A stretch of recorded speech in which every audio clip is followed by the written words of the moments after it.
Well, hello, my fabulous friends. I hope you're doing well. Part two to Harry's whole, I don't know, court thing or whatever. Of course, we got our Spirits with Spirits, and I'm drinking the Peace River Distilling Gin. Small batch, distilled and bottled in Peace River, Alberta, batch number 6. And this was my very good friend, Mylene's. She's connected to the family who runs this, and it's fabulous gin. Fabulous gin. Like it's a gin drinker's gin, if you know what I mean. Mm. Just having it with tonic, no ice, because I'm getting my teeth cleaned tomorrow, and I have to gear myself up with no sensitivity. And if you're after a certain age, you understand what ice does to your teeth. Mm.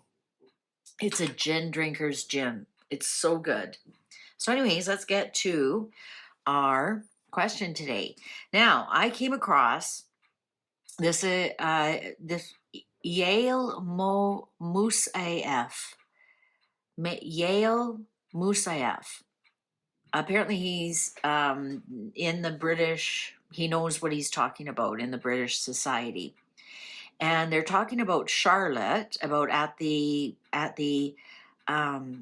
court case that it brought out that Charlotte even called him Mr. Mischief, and Harry and Charlotte had some text messages going back and forth to each other that were kind of embarrassing.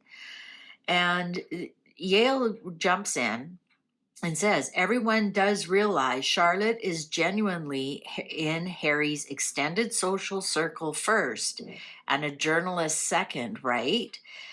And then he goes on to prove all of this, how they know each other. And then he goes on to spill a little bit of tea here. I don't know if anybody caught this.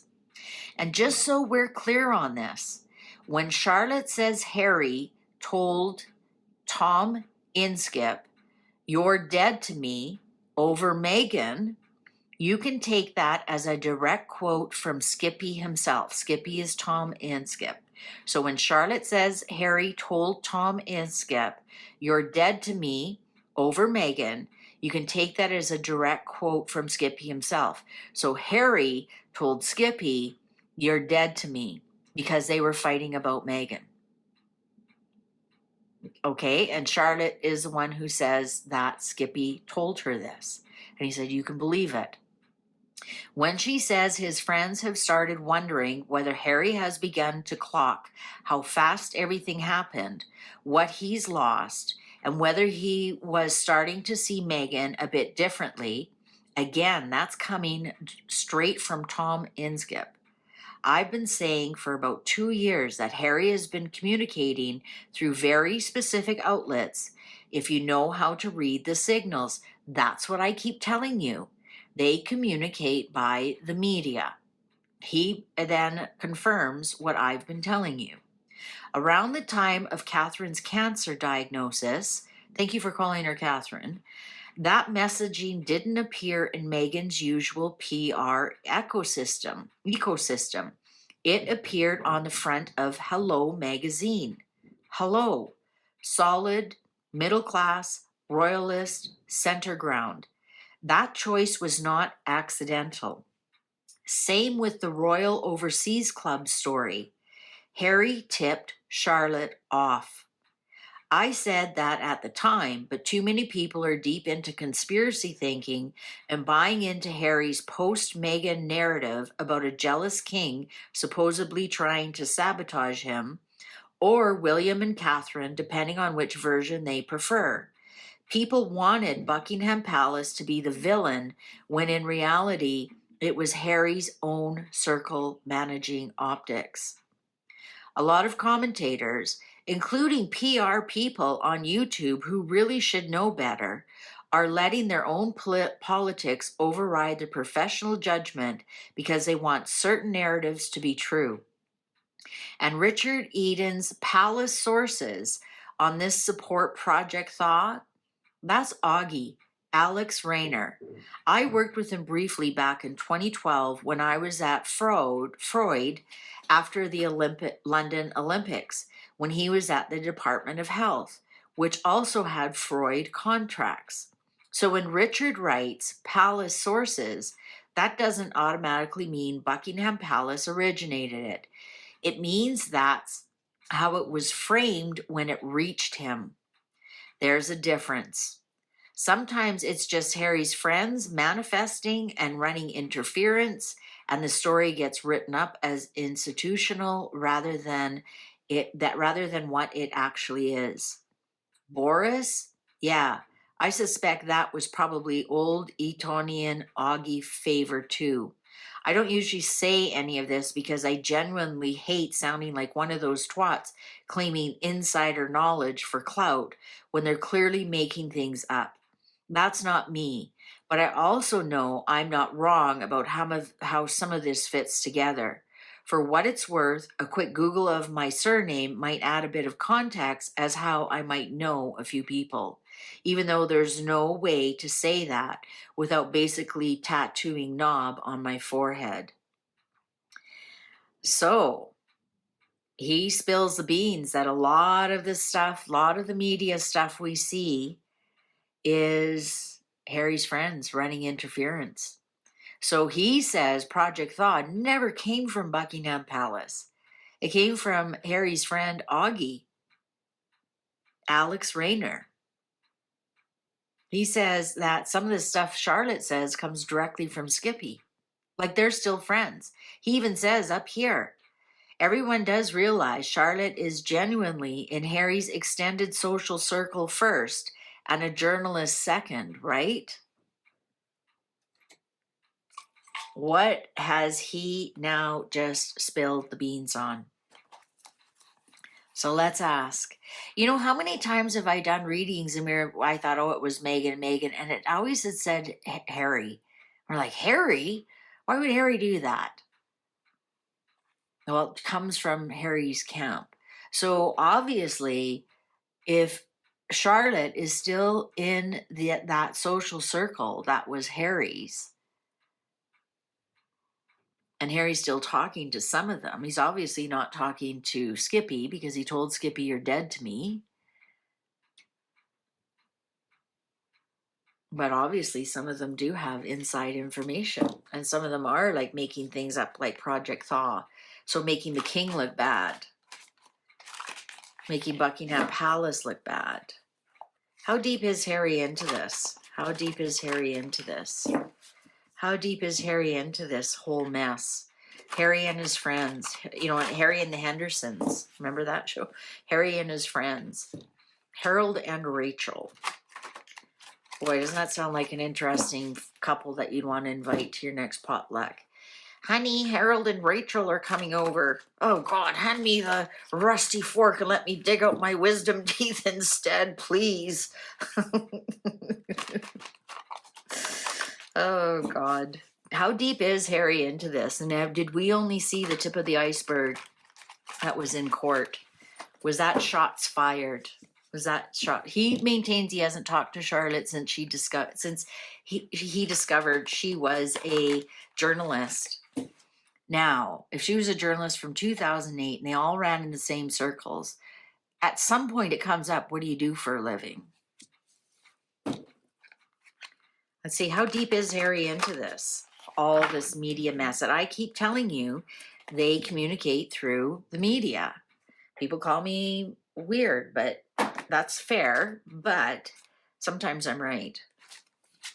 The Sun, he's balls deep into it. He loves the exposure. He loves the spotlight. Let me have a sip. Cheers. You know what? It brings him great stress relief. It brings him great stress relief that he gets to express and communicate. He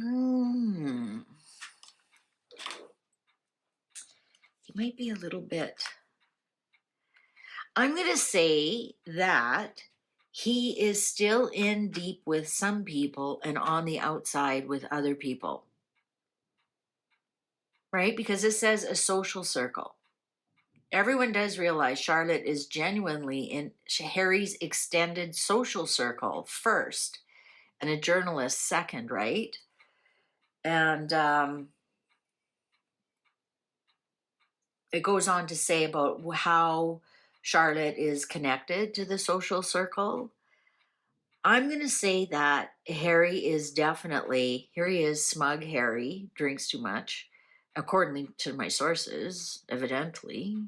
But this is just a tarot story, right? He's on the outs with some of them, so probably Charlotte, probably Skippy, but the other ones, like this Augie, he is still in touch with, and he's actually quite smug that nobody has figured this out yet. That Project Thaw came from Harry's camp through Augie, had nothing to do, and so we were all bamboozled with it. Yeah, there he is. I'm going to say there's 3 of them. They still make plans. He makes sure that Charlotte gets the information. Their communication. You better believe it, baby. They got their WhatsApp, Mr. Mischief. Yes. Yes. Yes. Oh, it's going to be the ruin of him. This information coming out is the ruin of him. Now, there's the Ace of Cups in reverse. And I don't read these in reverse. So that's rivers and rivers of tears. That's interesting. It's right next to the Ten of Swords. And he's really upset this information has come out. Too bad, Harry. The Hangman. Oh, Ace of Swords. This is the truth. What I just read you, what we just told you is the absolute truth. Harry's now stuck with his reputation. He doesn't know how to get out of this. This is now in a court of law. This is now public information. This has now been published in the major books. He does not know how to get out of this.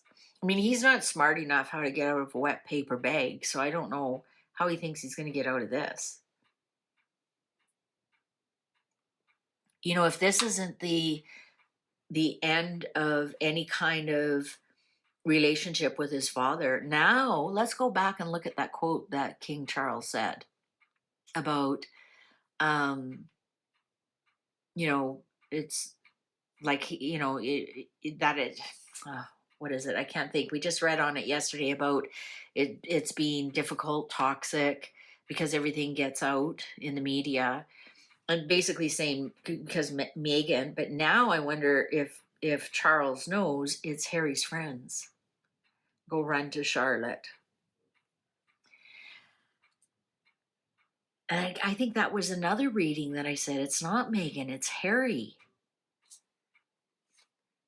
Page of Swords, there they are, online, Queen of Swords, there's Charlotte, the journalist, crying over spilt milk, and the High Priestess in the betrayal.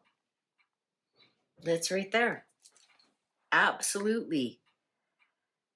Absolutely. It's all one big media game. And this is from the big jerk off who goes on and on about how the media killed his mother. And now he's playing the same game. Does he want them to kill his father? Look at the betrayal. Look at this secret. Look at. He can't get over the past. So as he do, he gets his so-called friends who have access to Charlotte. We all know Charlotte's a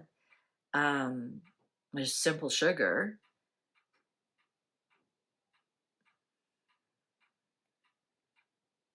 I told you they communicate in the media.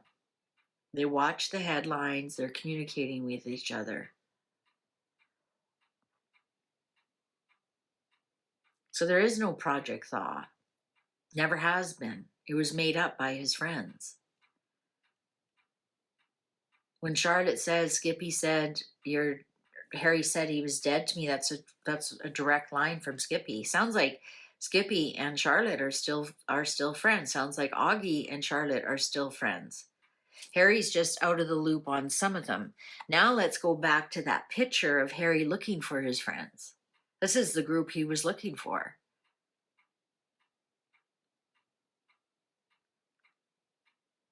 He's not mad that it's been done. He's mad now that he's been outed, that he betrays his family. He does.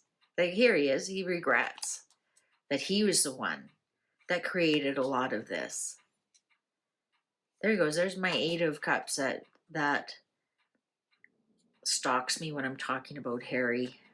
Look at the Knight of Swords in reverse. Attacking with words. William may have known what's going on. He's part of that whole Eton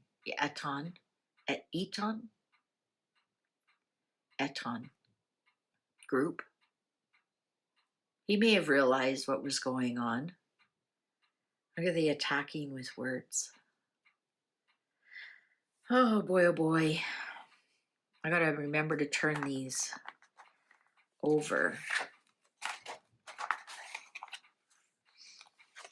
Look at the Hierophant attacking the palace.